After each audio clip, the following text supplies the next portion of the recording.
Activist Malala Yousafzai has dedicated her life to change and to the education of women and children. It's a feat the world has known about for years.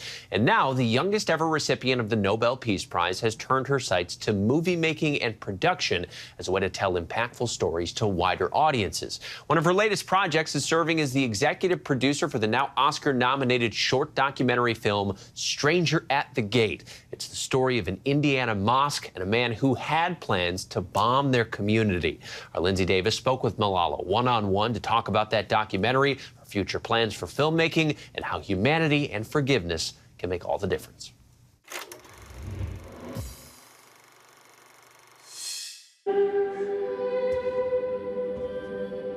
So I walk in the building, and all of a sudden, it's like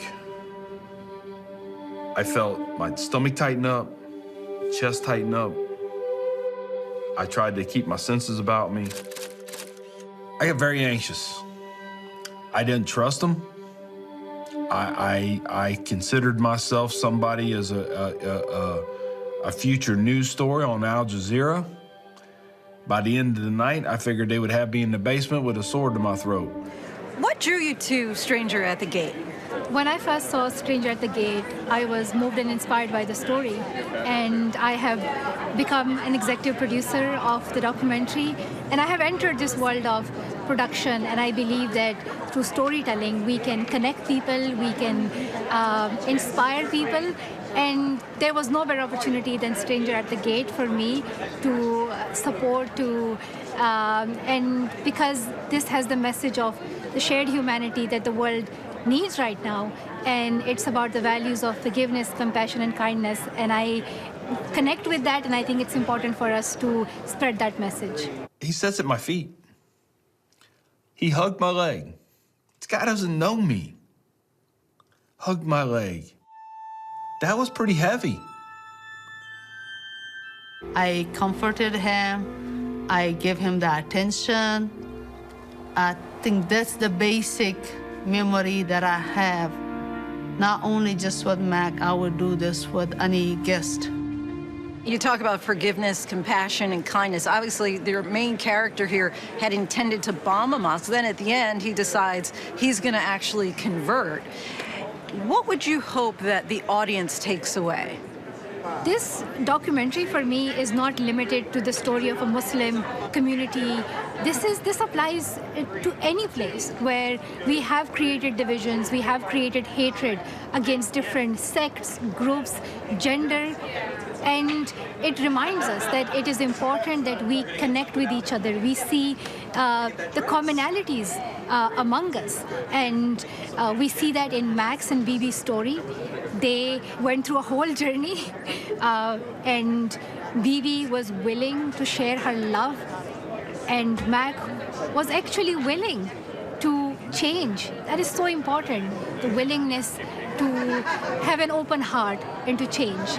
And I hope that that people learn from it and they think about what role they can play in creating more harmony in the world. You showed me the right way. You showed me what true humanity is about. Just put Islam aside for a second. You showed me what true humanity was about. And you talked about being involved as in the role of executive producer in more projects. To that end, you've created a company called Extracurricular. What kinds of themes, what kinds of projects can we expect from you in the future? Through my production company, I hope that I work with women and young artists to reflect the world as they see it. It's not about what's right and what's wrong, and you know, we need to promote a specific perspective and point of view. I think we need to have as many diverse point of views as we can, because you know, we need to ensure that it's not narrow to one perspective. I hope that that more people get a chance to bring their stories to the screen, and I'm here for them. I want to collaborate with them, work with them. I think there's potential in Hollywood for change.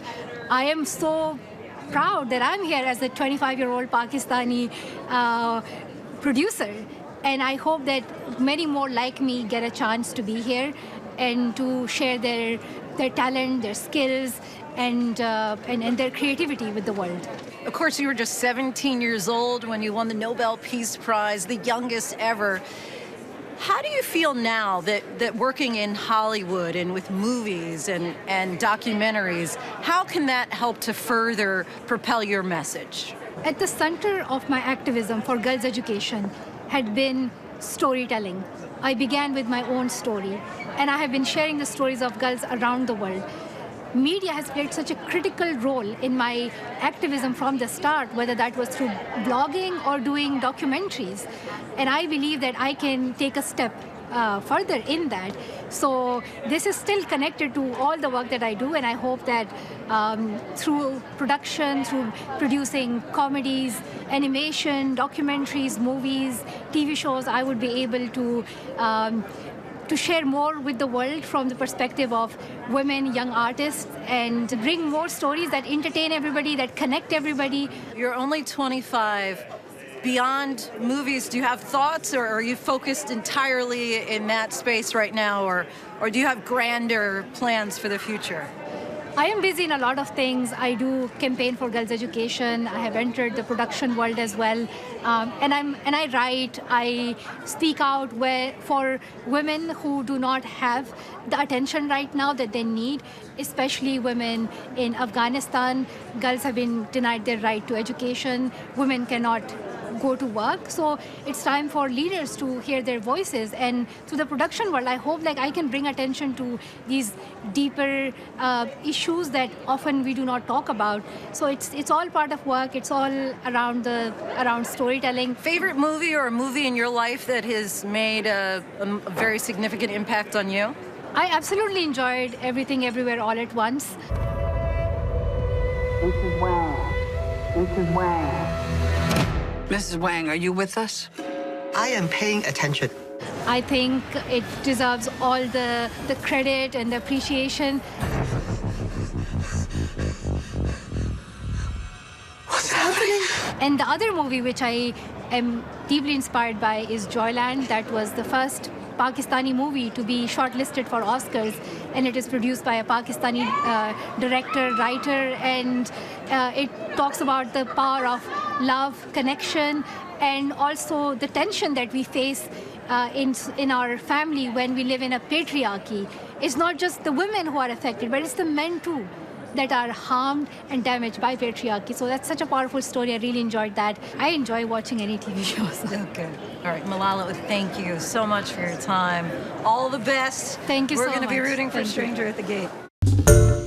Hi, everyone. George Stephanopoulos here. Thanks for checking out the ABC News YouTube channel. If you'd like to get more videos, show highlights, and watch live event coverage, click on the right over here to subscribe to our channel. And don't forget to download the ABC News app for breaking news alerts. Thanks for watching.